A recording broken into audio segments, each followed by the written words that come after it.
Hi, welcome to my channel electrical tech Kannada. ಇವತ್ತಿನ ವಿಡಿಯೋದಲ್ಲಿ for ceiling light fitting ಆಗ್ತಿರೋಂಥದ್ದನ್ನ ತೋರಿಸ್ತಾ ಇದ್ದೀನಿ. ನೋಡಿ, ಇಲ್ಲಿ 3 ಡ್ರಾಪ್ ಪಾಯಿಂಟ್ ಬರುತ್ತೆ. ಇದು ಸೈಡು, ಇಲ್ಲಿ ಟಿವಿ ಯೂನಿಟ್ ಬರುತ್ತೆ, ಇಲ್ಲಿ ಪಾಸಿಂಗ್ ಮತ್ತು ಇದು ಡೈನಿಂಗ್ ಒಂದು ಡ್ರಾಪ್ ಲೈಟ್ ಬರ್ತದೆ. ನೋಡಿ, ಪೂಜಾ ರೂಮು. ಇಲ್ಲಿ ಡಿಸೈನ್ ಎಲ್ಲ ಚೇಂಜ್ ಆಗುತ್ತೆ. ಇವು ಬ್ಯಾಕಲ್ಲಿ ಫುಲ್ ವುಡ್ ಲೈಟ್ ವರ್ಕ್ ಬರುತ್ತೆ.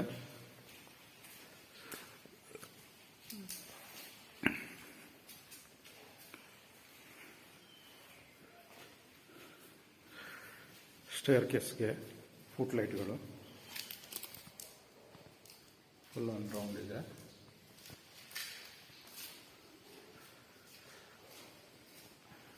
ಇಲ್ಲಿ ಶೂ ರ್ಯಾಕ್ ಬರುತ್ತೆ ಈ ಜಾಗದಲ್ಲಿ. ಇದೀಗ ಫುಲ್ ಎಲ್ಲ ಬಾಟಮ್ಗೆ ಶಿಫ್ಟ್ ಆಗುತ್ತೆ. ಇಲ್ಲೊಂದು ಬಾಕ್ಸ್ ಟೈಪ್ ಬರುತ್ತೆ ಡಿಸೈನು. ಇದೆಲ್ಲ ಫುಲ್ ಇಲ್ಲಿ ಟೋಟಲ್ ಶಿಫ್ಟ್ ಮಾಡ್ತೀವಿ. ಇಲ್ಲೂ ಅಷ್ಟೇ ಸೀಲಿಂಗ್ ಎಲ್ಲ ಇಟ್ಟಿದೆ ನೋಡಿ, ಆ ಥರ ಡಿಸೈನಿಗೆ ಫುಲ್ ಡಿಸ್ಟ್ರಿಬ್ಯೂಷನ್ ತರ ಶಿಫ್ಟ್ ಆಗಿರುತ್ತೆ.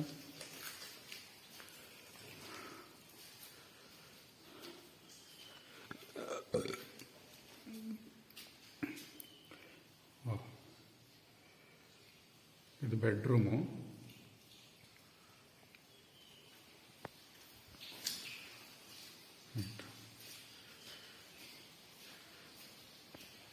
ಇದು ಇನ್ನೊಂದು ಬೆಡ್ರೂಮು.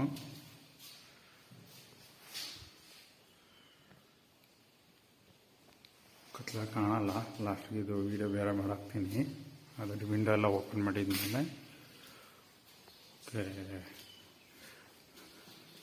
ಇದು ಅಷ್ಟು ಒಳಗಡೆ ಕತ್ಲೆ ಇದೆ ಅಂದ್ಬಿಟ್ಟು ನಾನು ತೆಗೀಲಿಲ್ಲ. ಇದು ಬಾತ್ರೂಮು. ಎಲ್ಲ ಆಲ್ಟ್ರೇಷನ್ ಕೆಲಸ ಇದೆ ನೋಡಿ. ಮಾರ್ಕ್ ಮಾಡುತ್ತಲ್ಲ, ಈ ಪಾಯಿಂಟ್ ಇಲ್ಲಿಗೆ ಶಿಫ್ಟ್ ಆಗುತ್ತೆ. ಓಕೆ, ನಾನು ಕ್ಲಿಪ್ ಬೇರೆ ಮಾಡಿರ್ತೀನಿ. Thank you for watching electrical tech Kannada. ಎಲ್ಲ ಪಾಯಿಂಟ್ ಶಿಫ್ಟ್ ಆಗುವಂಥದ್ದು ಅದನ್ನ ಮಾಡಿರುವಂಥದ್ದು.